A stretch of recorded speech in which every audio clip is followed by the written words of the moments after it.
Hey everybody, Rob Cesternino here, and I'm so excited for another one of our post-season interviews because I am here with somebody who made such a big impression on the Survivor fans this season. It is my great honor to talk to Genevieve. Genevieve, how are you? Hi, Rob. I am doing well. Excited to be here. And Yes. yeah, life is good. Life is good. I have really enjoyed not having the anxiety spiral every Monday, Tuesday leading up to Wednesday. And now I just so Why nice anxiety watching. spiral? What's that from? Well, I did this thing called Survivor and it aired on Yes. CBS on Wednesday nights, and they don't show you what they're going to show of you in advance. So it's the feeling of someone's going to read a page from your diary and you don't know which one or how many sentences they'll read or what context they'll give. So that was mainly the struggle. And now it's January and life is good, 2025, baby. But you came off so well on the show. Every week it was more anxiety.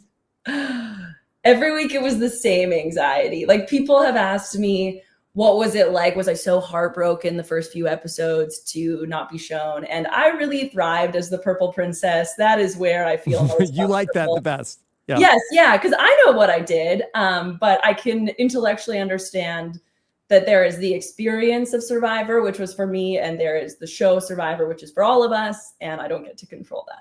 Yeah. All right. Well, I'd love to jump into the time when you were the purple princess, when we really did not get to know you well at all in the very early days and kind of thought like, okay, well, this is just going to be this purple person. And we had no idea you'd be such a big fixture on the season. So I guess I'd love to know about the beginning of your journey on Survivor. All right, let's walk through it. So I think the big thing that was a bummer to start off my Survivor journey with was I got really sick the first few days. And so the first day is when Aysha goes on her journey, and maybe we'll start before that. And I'll go a little non-linear here Hmm. with you, Rob. As we lose the supplies, we're all looking around, and Tuku does rock, paper, scissors or whatever to figure out who's going to go. And Lavo's just looking around, and no one wants to volunteer. And I think most people didn't want to go, but Aysha and I both wanted to be voluntold that we should go. I think we were the two who were really interested in going. And at one point in the awkward silence, Rome whispers like, well, I would trust you, gesturing to me. And in the same moment, Aysha's like, okay, if no one else wants to go, I'll go. And so I was so jealous Aysha got to go, because I'm thinking like, she's going to have an opportunity at least to bond with whoever goes from Tuku and maybe to get an advantage in addition to supplies. And so while Aysha's off, the rest of us go back to Lavo Beach and start trying to figure out how do you live in the jungle? Yeah. And I had not practiced fire making. I'd also not looked up how to make a bamboo shelter. What can you eat in Fiji? All these things that would have been super helpful to know. But we get there and immediately people start looking for supplies, but also discreetly doing the Survivor dance of it all and winking and hi, I'm Genevieve. And you see, who do you have natural chemistry with right away? And for me, Rome saying, well, I would trust you to go was a great start for me and Rome. And then as you see in the show, Teeny and I are doing some kind of busy work and we connect really quickly. Keyshawn and I connect quickly. Sol and I don't have that instant chemistry, but no big deal. Life is still good. And as the day goes on, Aysha's gone longer and longer. And so these bonds start forming, and I start going, well, what do you think she's doing on her journey? Do you think there's a chance she's getting an advantage? Not to throw Aysha under the bus, but just worrying and wondering out Hmm. loud. And everyone else is like, no, probably not. Not worried about it. And I think this is where I started to rub Sol the wrong way, because I was very vocal immediately. And then Aysha came back and she gave us a story about what the journey was. And I remained suspicious. The sole Lavo holdout I was. And Aysha had come back and said, the journey is, I get a map, I find the first key before TK, and then we're both in the water for the last key, and he slowly edges me out, but I gave it the old college try and it was great. Some really short version. And I just remember thinking this is not as detailed as I would tell a story if I had gone on a journey. I would have walked everyone through. I'm a talker too, as you can Yeah. tell. This is like the world's longest answer. But I just remember being so sketched out by it. And that was like day one on Lavo. So that's how things started. And all the relationships went in different directions from there.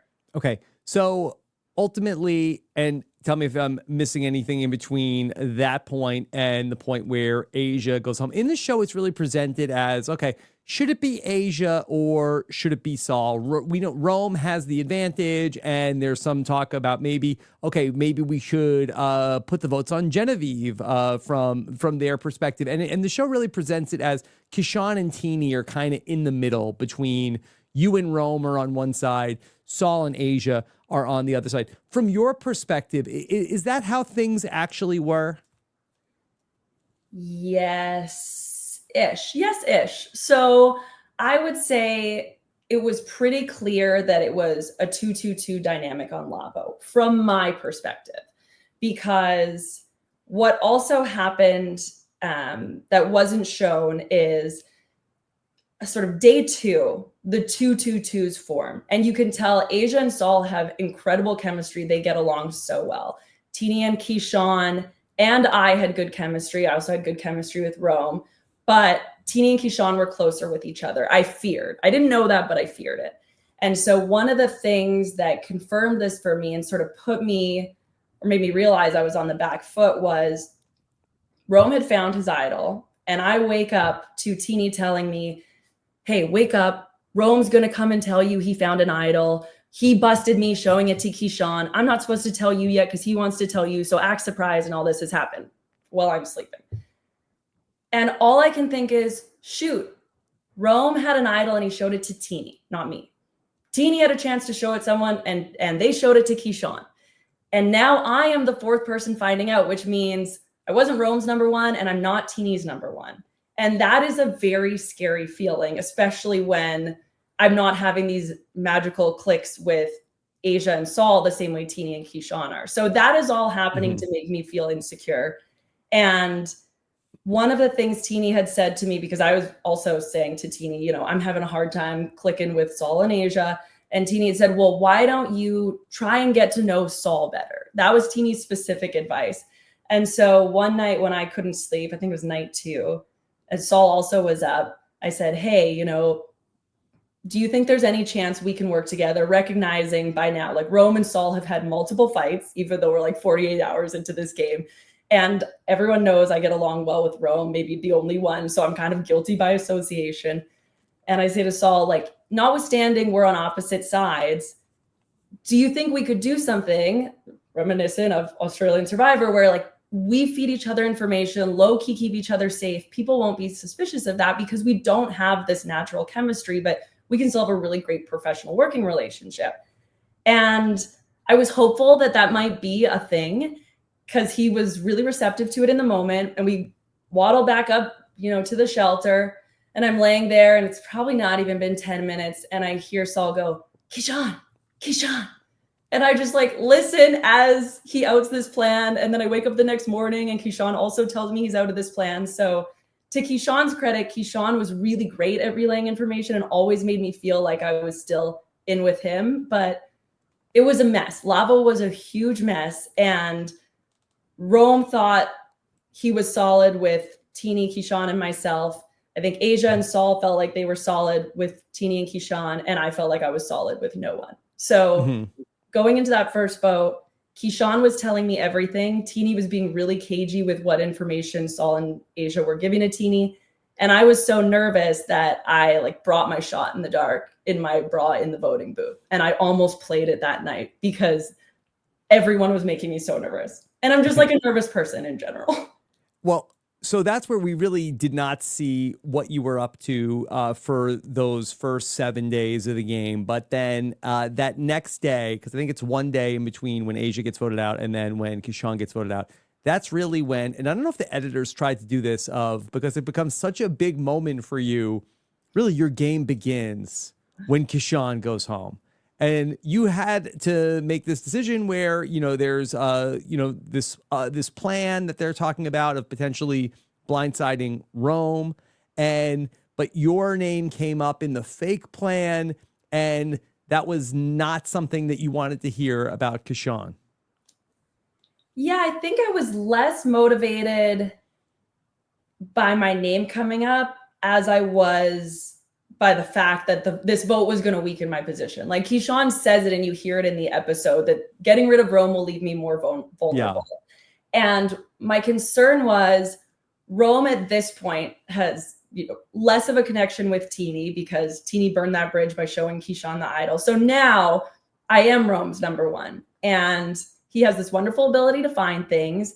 I think at this point he's got the steal a vote. He doesn't have his idol, but no one else really wants to work with him. And as long as he's around, he's going to give me information and be sort of this constant distraction to everyone else. And I think, well, everyone else on Lavo were really bright players. No one really saw that value in Rome. And I saw a lot of value in Rome. And I wanted so badly an equal alliance or partnership to play this game with. And when Keyshawn was telling me this plan, it was so blatantly obvious that this was going to be bad for my game. And that made me nervous. Like he obviously didn't really want to work with me, and we weren't having a collaborative discussion of what's good for both of us. It was designed to make me beholden to him. And then in the next vote, him and Teeny could choose between Sol or myself and who they really wanted to stick with. And so it made me very nervous. So it was less about, oh, my name's out there, and more about what's going to happen when my name's out there tomorrow and I don't have Rome here. Yeah. And Keyshawn, in his parting words, said to you famously, Genevieve, I trusted you. And well, it's actually, Genevieve, I trusted the 3. So I was quoting it wrong the whole time. God, I almost got the wrong tattoo on my body, that misquote. So for Keyshawn, that he was gone, but really, like, so much of his impact to the game happens with him not being there. Gone but not forgotten. Because of the impact it had on you. Could you just talk a little bit more about that, of just how that changed you? Yeah, I mean, I'm so sorry. I feel like people are so sick of hearing about like Genevieve the person or Genevieve the player. I get it, but no, we're not. You're not? Okay, well then let me talk some more. It was never lost on me that like there's so much damage you do to someone when you vote them out of the game of Survivor. And I can compartmentalize that. It is just a game, and I never was going to take anything personally that people did against me. But that said, I applied for 6 years, and my family is at home nervous about what's going to happen. And they send you home if you don't make the merge, and everyone's holding their breath to see that. And so when you vote someone out, even though Aysha and I were on opposite sides, you feel guilt knowing like Aysha's got friends and family who don't want to see her come home early. Keyshawn has friends and family who don't want to see him come home early. And it's just this horrible weight that I really didn't want to have to think about in the moment that I was writing someone's name down. And the only way I could survive was to push it out of my mind. But I mean, how do you do that? People don't talk about that enough. It's so easy to go like, oh, I'm going to be a cutthroat player and I'm not here to make friends and there's only $1 million check. All those things I agree with. But also, are you human? Because then that makes it hard. It's going to make it a little harder for you. Yeah, Genevieve, it's such a good point, and you've articulated it so well in your experience. But I think that for everybody who's listening who dreams of one day playing Survivor, when you're dreaming of one day playing Survivor, you are backstabbing, faceless, imaginary people. Now, like, get to know somebody and learn their hopes and dreams, and then see if you can stab them in the back just as with the same ease that you think you'll be able to do it. It's a challenge. Oh, absolutely. And I think it's really interesting if you compare my game versus Teeny's game, because Teeny went the opposite way with that. Teeny immediately emotionally connected with everyone on Lavo for the most part, and then didn't want to write down anyone's name. Like day 5, Teeny already felt like such a connection with Aysha. They didn't want to write down Aysha's name, but then Teeny also wants Sol as their number 1, and Keyshawn is their number 1, and Genevieve is their number 1. And so they wanted to be friends with everyone and not vote anyone out. And I wanted to be able to vote people out, so I couldn't be friends with anybody. And it's like the two extreme ends of that same problem. And I think really good Survivor players are able to handle the weight of that decision and still clearly think about, weigh out, balance, and execute those decisions. And really struggled with it. Okay. Well, look, the bright news is you're not a sociopath. So that's the In that victory. particular way. I mean, there's Yeah. so many other categories. Okay, but it seems as though at this point where, okay, you're going to move on without Keyshawn, and that it seems like that there's like a time when you're trying to reconcile with Teeny and get back in Teeny's good graces, and then also still like trying to give it another go with Sol. So, okay, I never gave Sol a fair chance. And this is another piece of advice. If you're listening and you want to go and play Survivor, know what kind of people you naturally connect with and know what baggage you're bringing into the game and what's going to get a reaction from you that's disproportionate to what the person has done. So a little bit insight into my life. I have had to shift and make different career decisions because I felt like in certain circumstances, because I was a young woman, I wasn't being taken seriously by some of the men in authority roles that I was working in. So one of the conversations I had with Sol was him telling me, hey, here's all the ways you rub me wrong and why I don't like your game, and here's what you should do. That happened on day 1 or 2. And I felt like it was so condescending when he didn't mean to be. He was trying to clear the air. And actually, after the game, Sol sent me like a Kellen episode with Dom, Road to Reality. And he was like, this reminds me of us. I listened to that one. Yeah. Yeah. And it really was like, and now let me be very clear. Sol is an amazing person. He's coming to visit me in Winnipeg. When I'm in Norwalk for work, I go and see him. He's amazing. But out there, I will take a lot of the blame because I misinterpreted so much of how he was trying to communicate with me. And part of the problem was he didn't know that Keyshawn had told me that Sol had ratted me out.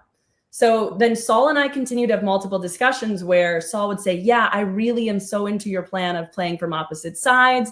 This will be great. And every time he did that, I would go, it works as long as no one knows about it, in like a sort of like cheeky way of like, I already know you've ruined this. But every time he did it, it felt like he was twisting the knife and talking to me like I was stupid and I didn't know. And so I brought in all that baggage and it prevented me from ever being able to like accept his apology or go like, yeah, he lied to me, but it's Survivor. So like, get over it, Genevieve. A little bit of like the Sue in me, you know, where it's like Kyle wrote down my name and I can't work with him again. It's like, well, Sol betrayed me, so I can't work with him again. So I was never really that confident in working with Sol. I never felt good about it. So he never felt like a number for me, if that makes sense. Okay. But I did try to repair my relationship with Teeny. And we had a really open discussion after Keyshawn went home. And Teeny's like, why didn't you tell me?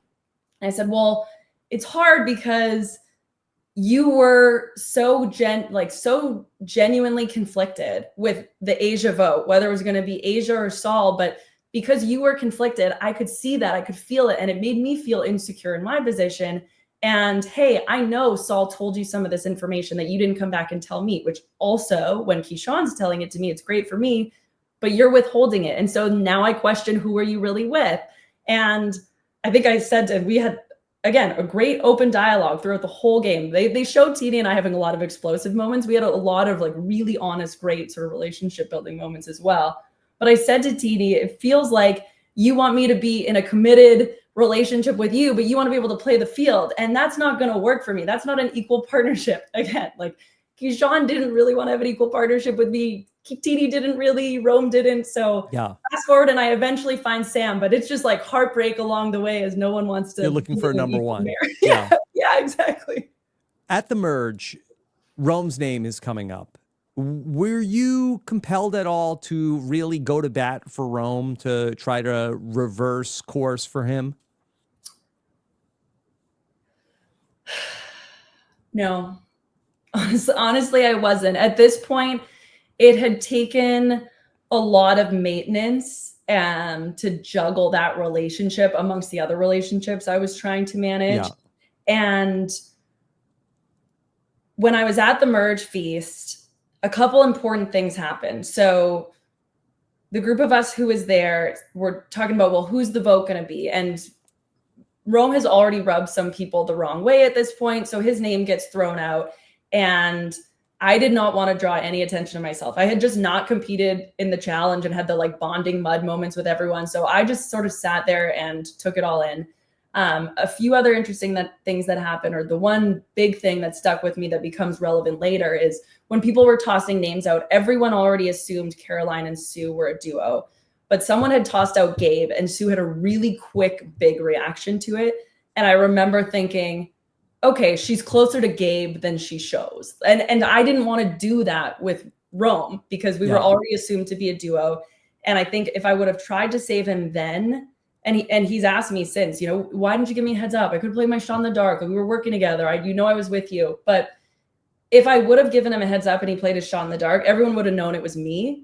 And then I've like burned all these other relationships for one relationship. And in a game when you need the majority number of votes, that's not a smart thing to do. So I couldn't do it. I was so nervous leaving that merge feast of like, what am I going to say to Rome? Like, my game was not built on like active big lies. It was built on withholding information. Like, the Keyshawn vote was good because I could share information, just withhold information. So I didn't have to actively lie too much there. With Rome, I was so worried. And I was like, the stars aligned when he walked up to me and was like, the plan is solved. I didn't even have to give him an alternate plan. Like, he just had his own thing. So that was great, but I was really nervous about it.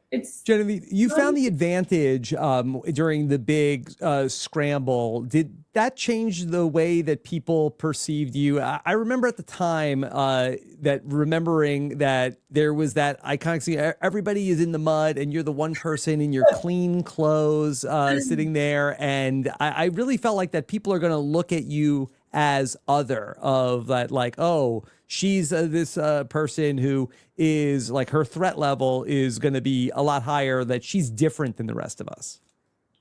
I don't think so. Nobody ever really was looking at me that way at that time. I think so. When we got this, hey, there's an advantage out there, everyone scrambled for a bit, and then we went back to the shelter, and it was like it was like such a nothing burger, as the kids will say. And then it like eventually leads to something. But I think all the frenzy had died down, and I hadn't found it in a way that made anyone feel like I had beaten them to the punch or was so quick or so clever. Everyone's like, I guess, like, happy accident. Good job, Genevieve. So no, I don't think anyone was thinking of me that way at that time. So I believe the next day is we see you wake up and you end up going to Andy and feeling like, okay, I need a new ally. What was it about Andy that stood out to you? So I was really struck by the first challenge and Andy's emotional moment.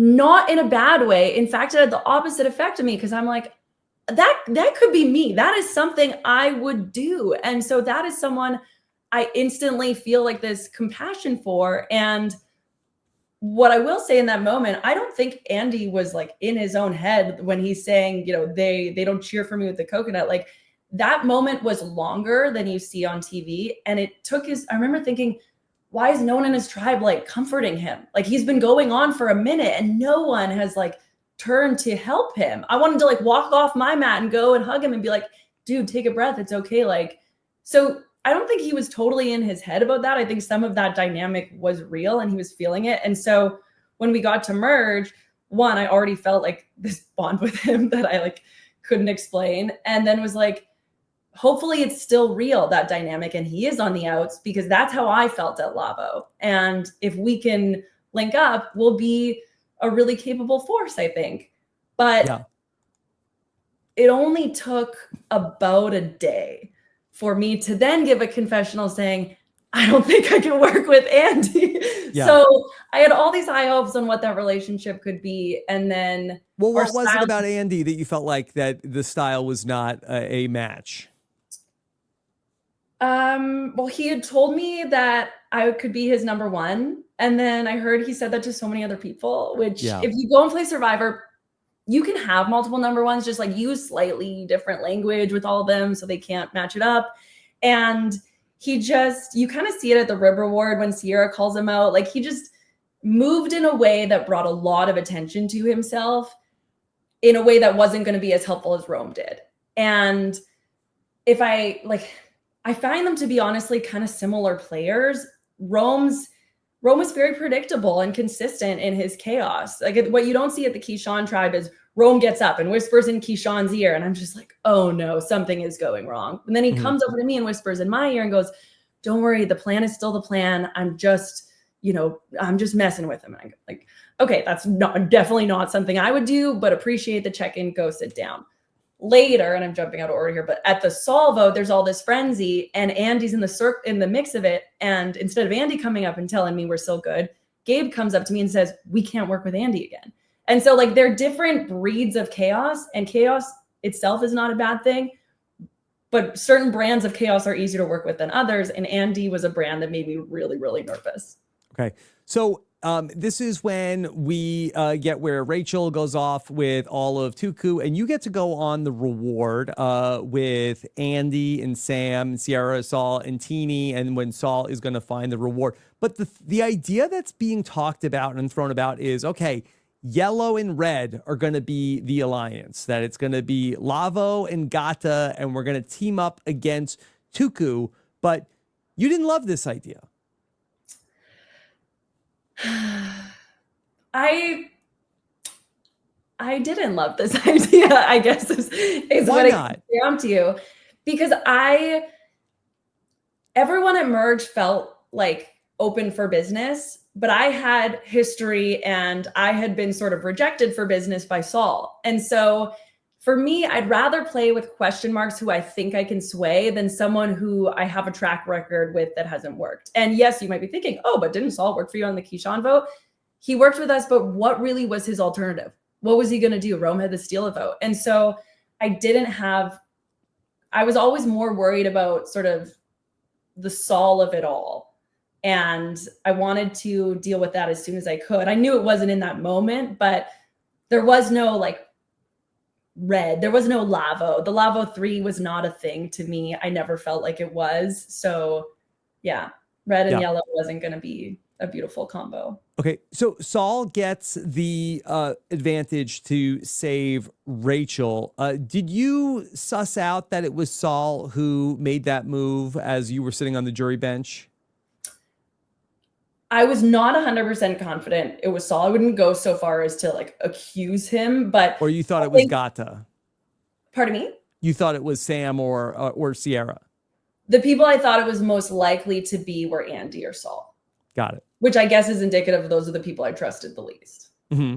Okay. So when everybody comes back, you all have the auction, and there is some discussion, okay, that from the Gata perspective, they think, okay, we're going to take out one of the numbers from Tuku. They're looking at people like Gabe, but you end up talking with the Carolines and Sues, and these are the people that you're gravitating towards a little bit more. What was it about them? Oh, I love Caroline. Caroline is exactly the type of person that I enjoy collaborating with in life and in Survivor. And she was really open to hear different perspectives. And I think one thing that made Caroline an incredible Survivor player, and it comes across in her exit interviews, I think, is she's able to be analytical in a way that most of us can't be because ego gets involved. If you listen to Caroline's exit press, she's the person to say, yep, I did this wrong, or I didn't see this. And so she's also got a clearer picture because she's able to be much more objective than other people. Mm-hmm. And as someone who tends to be, I'm putting it myself now for people who aren't watching this, I tend to be too direct and I get overly focused on objective and forget that people are people and you can't like just say your plan in a certain way. Caroline never really was put off by any of that. So it was easy to talk to her. That's why I was drawn to her. And as we're chatting in the water, you see me say, I prefer Rachel, or maybe you don't see it, but there was a conversation between Caroline and I about the Gata 3, and no one is including Andy in the Gata 3 at this point because it's like pretty obvious he's out, or which is what they wanted us to think. And out of the Gata 3, there's this duo of Sam and Sierra, and then there's Rachel. And my philosophy, not intentionally at the time, but looking back, was always keep the people who are on everyone's radar. The duo will be here tomorrow and still be scary. If Rachel's here, spooky, scary. Yes. Well, Rachel is way more spooky scary to me because no one else is afraid of Rachel. Yeah. Which means, how do I rally votes to get out Rachel? And so if this is an opportunity to do it, let's try. And Caroline was open to it. And she said, yeah, but the boys are going to want the credit for it. And we were both on the same page of like, let them, who cares about the credit? If we get the ultimate outcome we want, I don't care. And at this point, early merge, as long as it's not me, that's fine. Yeah. And so well, I think that was such an interesting way that you approached the game, of that I'm not looking to take out the big threats. I want to take out the medium threats, the people that are going to be forgotten about. And you did, kind of call the shot on Rachel. I tried, Mhm. but You I knew. never had numbers. And one thing I think I did well, which like, cringe to like compliment yourself. But one thing I think I did well in the game was playing and having influence without authority, because I never had an alliance or like people who really backed me. Mhm. But I was able to maneuver and sort of get the ear of people who did have those things. People like Gabe, who led an army of Tuku. And if you could have seen the chokehold Gabe had on Tuku, it was so impressive. He is such an influential person. And so when we're unable to get traction for Rachel, then it becomes between Sierra and Sam. And Tini is pretty pissed at me at this point, because Tini had a great connection with Sierra, not a great connection with Sam, wanted Sam out. But Sam is, again, a way more visible target. If we take out Sam, who's to say people are going to be still worried about Sierra tomorrow? Whereas I could promise you they're going to be worried about Sam tomorrow. So yeah, I like to keep the threats around. Yeah. Okay. So Sierra ends up going home, and then we get to our day where everybody is going to be partnered up. Sue is your partner, right, in this challenge? How did that come to be? Well, we were both the first pick. Everybody wanted to be with both of us, and so we thought we would be with each other. Yeah. We were both the last picks. Yeah. Okay. Yeah. If you want. Interesting. Okay. But anyway, sarcastic, dry answer. This is, a big turning point in your game, because this is when you say, but what about Sol? Well, this ended up being a perfect opportunity. So you see Sol, Tini, and myself have a conversation with Sam in the morning where it's like, well, what about Gabe? But that was put on for Sam, because as far as everyone else was thinking, like, Sol had a great connection with Gabe. He wasn't actually wanting to get Gabe out at this point.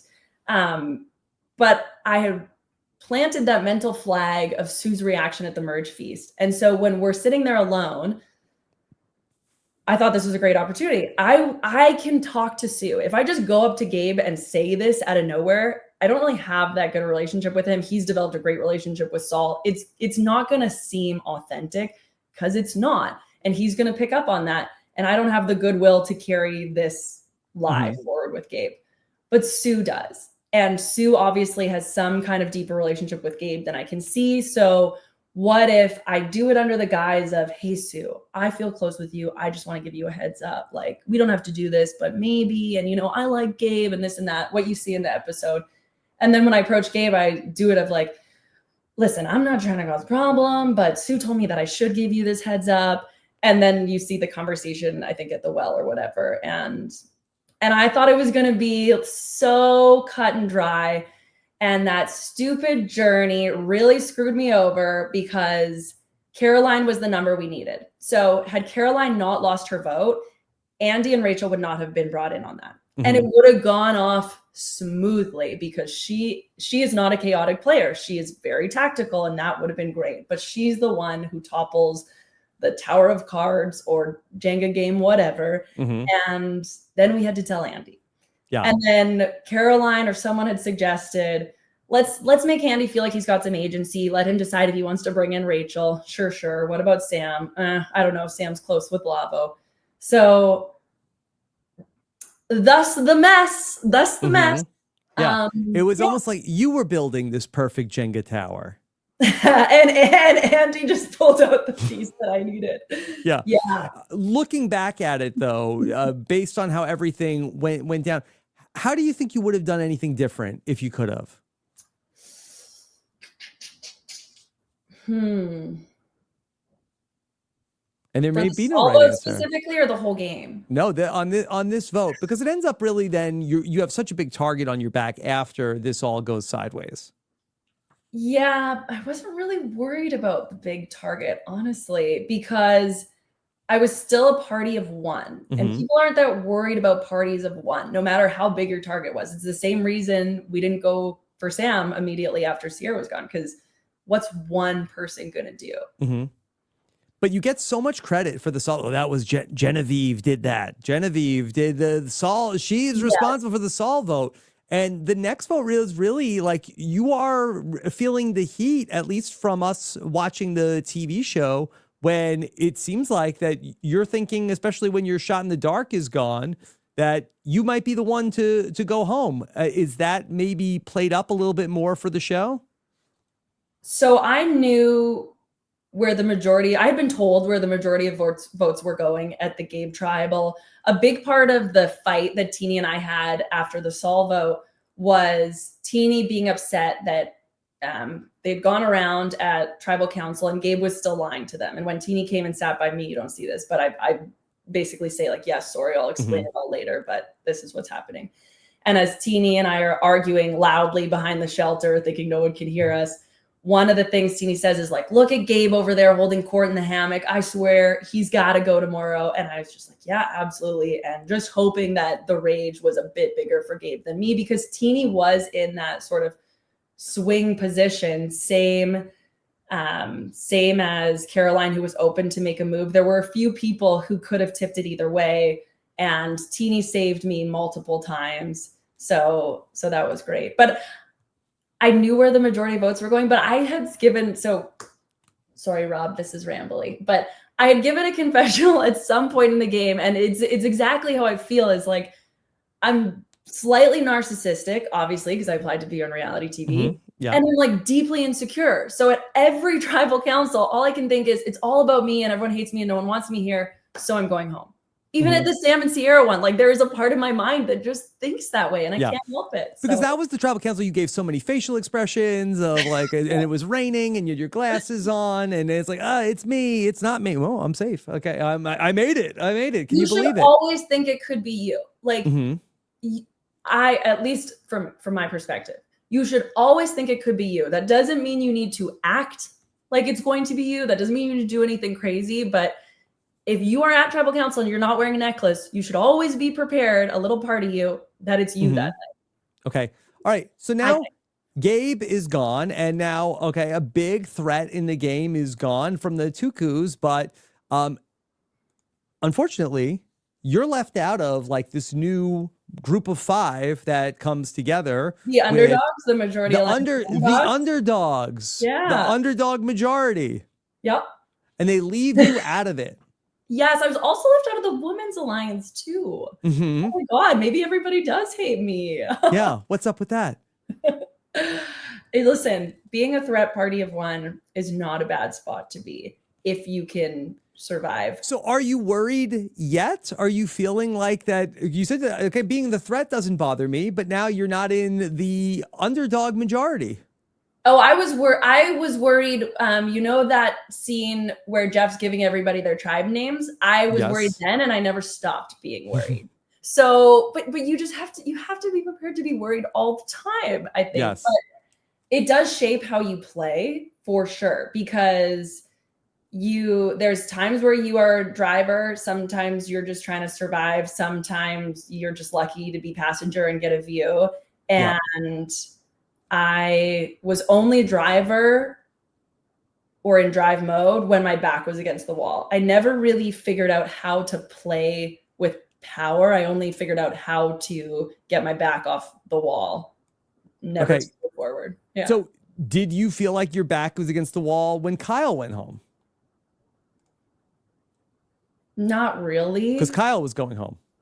Kyle was going home. The only thing that made me nervous about Gabe and Kyle were like if they were going to have an idol or someone was going to play an idol or something was going to happen, because we had not figured out the red paint idol and where if there was a merge idol. So I had this constant state of worry, which I just carry generally in life. But for those votes, I was less worried probably than I should have been. I should have been more worried. All right. Well, now it's a big turning point in the game now that Kyle goes home, and Andy wrote your name down at the Kyle Tribal Council, and you and Andy, from at the point where you're going to work together, it seems like that there had been some friction, and it seems like that you reach out to Andy and mend some fences with Andrew.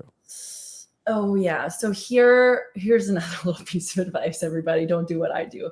So Rob, I listened to the podcast with the losers, nothings, and threats theory, which I love. And I knew Rachel was a Rob as a podcast fan. And so you see me talk to her about like, let's band together as the threats. What I had actually said in the longer version of that conversation is, here's who I think the losers, the nothings, and the threats are. And so she runs back and tells them. Did I ruin your game, Genevieve? No. Because I feel bad now. It's never good when you give someone the ammunition to go, hey, Andy, Genevieve called you a loser. So yeah, don't be as direct as I am. The problem is like I wear my thoughts on my face, and then sometimes. What about the theory? Do you feel like the theory of the losers, the nothings, and the threats is valid though? 100%. Okay. All right. Well, 100%. Oh, dang. The silver lining. There's a silver lining. Wait, okay. You just gave a ding to yourself though. No, it's for you. No, it was for me. It's for you. Okay, fine. High five myself. Okay. But back to you, Genevieve. Okay. But don't say that. If you are in the game of survival. Yeah, don't say, hey, I think you're the losers. Don't say it. Yeah. Okay. So I mean, kind of backfires on Andy when he's like, okay, like Rachel, you're one of the threats. You have to go home. Well, so here's the thing. Like, guys, did I make Andy? I know he says it's laughable in that episode. Genevieve calling me like saying I don't have a chance is laughable or whatever, but did I kind of make him insecure and thus a little more froggy and thus Operation Italy happened? No, probably not. No. Probably not at all, actually. The thing that made me nervous about playing with Andy is he's such a fan of the game, and Teeny is a bit of this too, but it was never as overt as it is with Andy. We'd be out there and Andy would say, oh, we're on episode 9. Mm-hmm. Or, oh, this is going to be a straightforward vote. It's going to be a boring episode.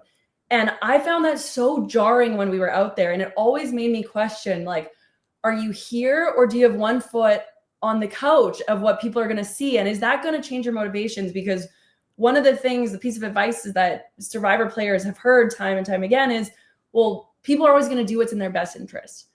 But what's their motivation? What is in their best interest? Is it to get to Final Tribal? Is it to win Final Tribal? Is it to, like, I don't know what it is to do. And so the people who I couldn't figure out that for were the people that I was the most nervous about working with. And Andy, you can tell when you speak to him, he's extremely brilliant, but he's just not predictable. And I like consistent, predictable, methodical. We're going to go with the plan and we're all trying to do the same thing. So yeah. Oh, okay. All right. Well, you're going to spend time with Andy and with Sam on Operation Italy. And, you know, I in talking with Sam, he talked a little bit about, you know, some of the work that went into the pre-production of Operation Italy, of talking it through before that he even wins the reward challenge. From your perspective, how locked and loaded did you feel like you were for what's going to come to pass on Operation Italy heading into the reward challenge? Oh my gosh. I really wanted it to be Teeny for all the reasons I just said. I was so nervous about Andy, but I had so much goodwill built up with Sam. Sam will always be like the most incredible person I worked with in the game. And we had so much fun. And he had built up so much goodwill with me that I was willing to work with Andy. But you will see a little bit in the episode when Andy's talking, I am like silent and almost expressionless because I just don't feel it. And so I do warm up to Andy throughout the evening, but when I'm nervous or I don't trust someone, like I keep my cards really, close, hidden. And it took a while for me to open up. The planning ultimately got to the phase where it was really, really fun, really detailed. But I was always saying in my confessionals, like, I just don't know if this is going to work. Like, I just don't trust Andy. And I think he's the type of player who, like, you know, when you're putting your dog down and you want to give them one last good day, I think that might be what Andy's doing to me and Sam. And this is all just like super fun, but not going to work out. So I was relieved when Caroline's name was read, but until it was, I was like, this could be a total bust. Okay. Well, you had a lot to do after you got back to camp from Operation Italy, because Sam gives you an idol. What did you do to Sam's idol to make it be a different idol? Okay. So Sam had given me all these ingredients to go do some crafts, which I love. I'm a crafty girl. And so he had his original idol. He had also some tree mail string, and we get beads on our tree mail string that wraps up the note. So he had collected a bunch of this stuff and given it to me. But the problem was the idols had different colored string, and the tree mail string was a brown color. But we had paint from the flag. And so part of the very detailed Operation Italy plan was, you guys stand at the far edge of camp and tell people about the reward. They will all be looking at you. The paint is under the base of this tree. I will put my bag there, quickly grab the purple paint, put it in my bag, and then I will scoop the paint out, put it in the pocket of my cargo shorts with the string, and kind of swoosh it around. Thus, I will have a purple string, and it will become a very believable idol because there's no purple string on this beach. And we had done all of that. The guys did a great job, lured everyone's eyes over there. I grab the paint, try and open it so I can scoop some in my pocket, spill it all over the inside of my bag. Yes. So you have a Sue situation. So yikes. Yeah, I bit my tongue so hard in my bag. And then whatever, the bag's purple, my socks are purple. I still scoop some, put it in my pocket, and then I have to wait a bit as they're telling the story so I can organically wait for a time that seems normal, go down to the water, and I'm like swooshing the string in my pocket, but it's so hot, the paint has immediately dried. So I've only coated my pocket in paint. The string is still like as brown as it was when Sam gave it to me. So it was a horrible mess, but that's why I was down at the water for so long, which ultimately you see Teeny come down. We have this awkward conversation where I like quote unquote threaten Teeny because I won't guarantee them my vote. And then Teeny leaves and I still stay by the water, which looks suspicious. And ultimately when you see Teeny ask like, well, where's the note? How do you know it's real? And that kind of stuff. So I was by the water, but Operation Italy was a very intricate plan. The short answer, which I could have just given you instead of telling you all the things I did wrong, was as part of this kit, I ultimately realized there was a black string and I use it with a bunch of the leftover beads and craft the idol. Yeah. You had a very close call, and Teeny wants to see the idol. You like take it out, and then Sam is like, oh, he's coming. Okay, and you put it back into the pocket. So you had to also do a good job of like convincing Teeny that this was a real idol, because you are kind of getting called out about whether or not you're going to play the idol tonight, and Teeny wants Sam to go home.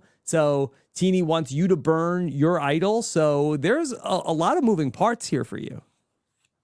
There were. And one of the things you also don't see, and I was so annoyed at the guys for doing this, is we had said like, as Sam and I are on the path, we can see Teeny's coming up and Andy's coming up. And I said, okay, guys, just don't leave me alone with Teeny, because Teeny won't like pry on this fake idol thing in front of Andy too much. So just don't leave me alone and we won't have to have a big conversation with it.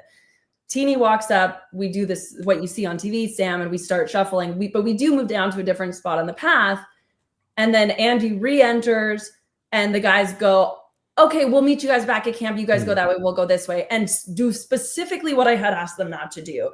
And I'm left with Teeny, and Teeny is pressing me more on this fake idol.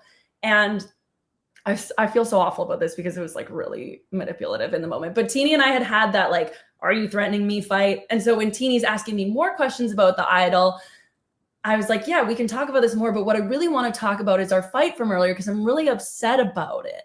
And then we pivot to talking about that. And it was like, so, I accused Teeny of using their weapons as an emotion, but like I definitely did that in that moment. So I'm sorry, Teeny, if you're listening to this. Wow. Which I know they will, because they're a huge fan. So I'm so sorry, Teeny. Okay. All right. So Operation Italy is a big success. Do you feel like that if Rachel would have gotten out at that, had Rachel not won immunity there, do you feel like that could have opened the door for you to win? Instead of Caroline going never home? really wait, win the challenge or win the game? On Operation Italy, because I think that the big thing was like that if you could, that the plan is originally to get out Rachel, but Rachel wins immunity. But if you could have somehow gotten out Rachel at that spot, do you think that the door is open for a Genevieve win? Of the entire game? Yes. I never really saw a Genevieve win, if I'm being totally honest. Like I think probably the way I played it was the path that would have given me the highest likelihood of getting there. I mean, if Rachel goes home there, even if she doesn't, if Rachel doesn't have the auction idol, then she goes home at 6. When you win immunity. Right. Yeah. Instead of Andy, then I think I've got a good shot at winning the next challenge just based on the nature of it. And because it was Rachel and I really close. And then I'm at least making fire, which probably would have lost in, quite honestly. But I never really thought there was going to be a Genevieve win. And there is a psychologist that comes with this experience, and the advice before the show, she's a lovely lady. Advice before the show started and you're in Fiji is, picture yourself at the end. Try and imagine what it's going to be like sitting in Final Tribal. And I had this whole debate with her because I was like, I absolutely refuse to do that. I will not do that. I will not tempt myself with that thought. All I can think about is I'm going to be the first one out, and anything beyond that is gravy. I really mean it. And I had written myself a letter to read on night 3 when I got back to Ponderosa. I still have it because I was prepared to lose. And I think if you're going to go out and play Survivor, if you're not prepared to lose, you're not prepared to play. And if you can't picture what's going to happen when you don't win, you're going to end up like hurting yourself or hurting other people. You're going to be pissed off at people on the cast. You're going to not be in a good headspace. So you'll be pissed off around the people you love, or you'll take it out on yourself and sort of implode like silently when you come home. So obviously picture your win if you want to. That's fun. I've done that. I've done a few fake Final Tribal speeches in my car. Never once I actually got cast. I wouldn't tempt myself with that, but I've done it. In the shower, you're washing your hair and you're like, yeah, look I have 6 idols. But also prepare yourself for what if you go home first? What are you going to do? How are you going to manage that? And be prepared for that whole spectrum of experience, I think would be helpful. I don't know. What do you think, Rob? I don't know. I would love to tell you, but I'm so mindful of the time. But I love I'm ringing the bell for echo everything that you just said. So you and Rachel, you talked about how this is like Harry Potter and Voldemort. I'm not sure if you said it or if she said it. That relationship. I would not call myself Voldemort. I'm more like Professor Snape. I don't think she said who was who. Character. Yeah. Okay. But in terms of, I saw the Slytherin pictures of, at Universal, and I will, so sorry to interrupt. I will let you finish this question in 1 second, but I actually have it here, not intentionally, but it sits in my office. One of the first things Rachel spent her millions on was a Professor Snape wand for me at Universal. So thank you, Mama Rachel. Yeah. Thank you, Rachel. But the rivalry between the two of you, I think that so many of us saw that was like a really cool part of the season. What did it mean for you to go, toe to toe with Rachel? It was really fun. I don't know. From my personal experience of growing up, my parents were really supportive, but the general messaging from the world, I think, can sometimes be like, women should not be that competitive. And it's really fun to be competitive in a healthy way. And I love it. It's something that makes me feel super alive. Even if I fail at something, I get addicted to just the opportunity to be successful, opportunity to compete, and it was fun, and it always felt respectful, but still intense, still a very genuine rivalry. But yeah, it was fun. So when you come out of the game and you are sitting at the final tribal council, is there any pause for you about potentially, now Sam is the person that you worked closer with, but Rachel is your number one rival. Was it an easy decision for you to vote for Rachel? Honestly, it was cut and dry for me because of what I valued as a juror. And so based on my personality type, I love and value control. And I was going to vote for the person who I felt held the paintbrush the most and dictated the picture of season 47 the most. And that was Rachel. I think there's something to be said for whether or not you feel headwinds or tailwinds more acutely and more forcefully. You know, like Sam working with me, maybe if he was working against me, I would have felt like a bigger force from that. But I will say, I've said it to both of their faces, Sam had a better final tribal than Rachel. He is an incredible speaker. That's why I was afraid of him and didn't think that it was a cut and dry win if I sat there with Sam, because he is so compelling. It's incredible. I forget that he's not like a 40-year-old like guru when I'm like, how are you 24? You have the mental and emotional wherewithal of like someone so much more mature than me. But it's incredible.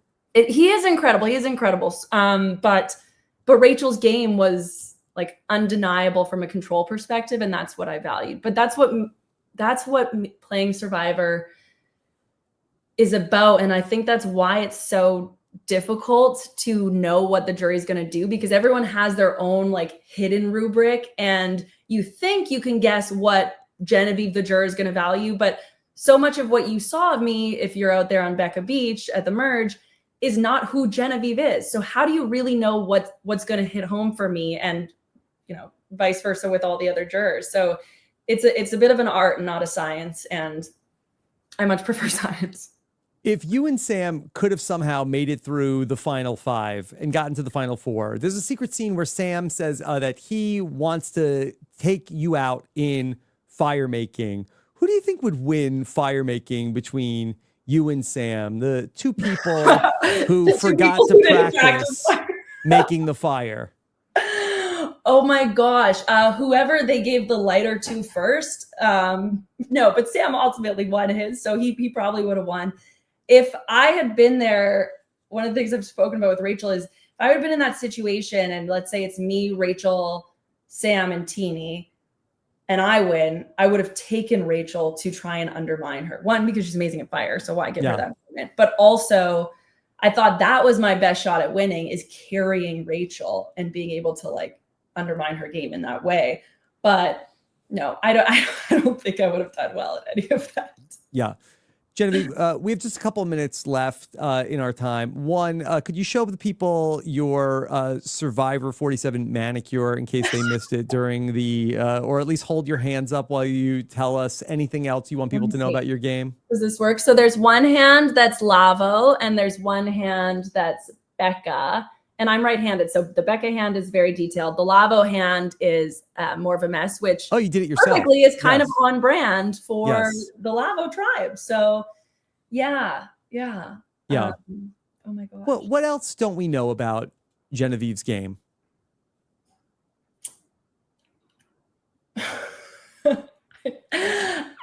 Okay, nothing. Nothing. We know it all now. You know it all, and I feel like these times when I get to just speak and no one's really stopping me, or I'm not stopping myself, the like mystique of Genevieve the player, which people think is like so capable, sort of wears off, and you're like, uh-oh, that's Genevieve. No. Like, wah-wah. False. And it's all a bit of a blur. And when I watch it on TV, like if it wasn't on TV and I didn't have video proof, I wouldn't have believed that I did any of these things. It's just my personality. And even if it's on TV, I still get imposter syndrome about it. So I think it's been a fun experience, and hearing from the people I played with what they think about me has been so nice. Mm-hmm. It's not how I see myself. The imposter syndrome prevails, but I appreciate all the nice things you guys have said, all the nice things people say online. I do see some of it. I try not to see any of it because I'm just generally afraid of the internet and all the things people say on it, but I see some of them, and it's awesome. But Survivor is tough. And another thing, if you're going to go out and play, I think it's important to understand that your experience as a viewer is as a viewer. And when you go and you're out there as a player, it is such a different thing. And the game is so different than the product that's on TV. The editors do an amazing job of distilling it to the relevant facts that you need in order to understand the outcome. But there is so much out there. And when you're playing, that experience is for you, and go all out and love it. And the TV experience, like, let people have their opinions, and they might hate you, like you, whatever, but this phase is for them. So let them enjoy it. Yeah. Well, Genevieve, And I'm going to judge everyone on 48. No, just kidding. Just kidding. Get ready. All right, Genevieve, you have such a great attitude about the whole experience. This was such a fun chat to go over this all with you. Thank you for taking the time to do this. Anything else you want people to know or check out? Oh my gosh, check out everyone who is on my season, because they are online and they do amazing things, post amazing photos. They're amazing people. The closest I ever came to wanting to get a Twitter account was when, like, some of the people I love deeply on my cast were getting crap online, and I just wanted to, like, make an account and go all scorched earth, because these people are amazing. So, like, don't diss my cast. Okay, you heard it here. Don't diss my cast. All right. Genevieve, thank you so much. Thank you all so much for listening. We love to read what you have to. Genevieve won't read the comments. I will. So go ahead and leave them on robinswebsite.com/YouTube. Take care, everybody. Have a good one. Bye.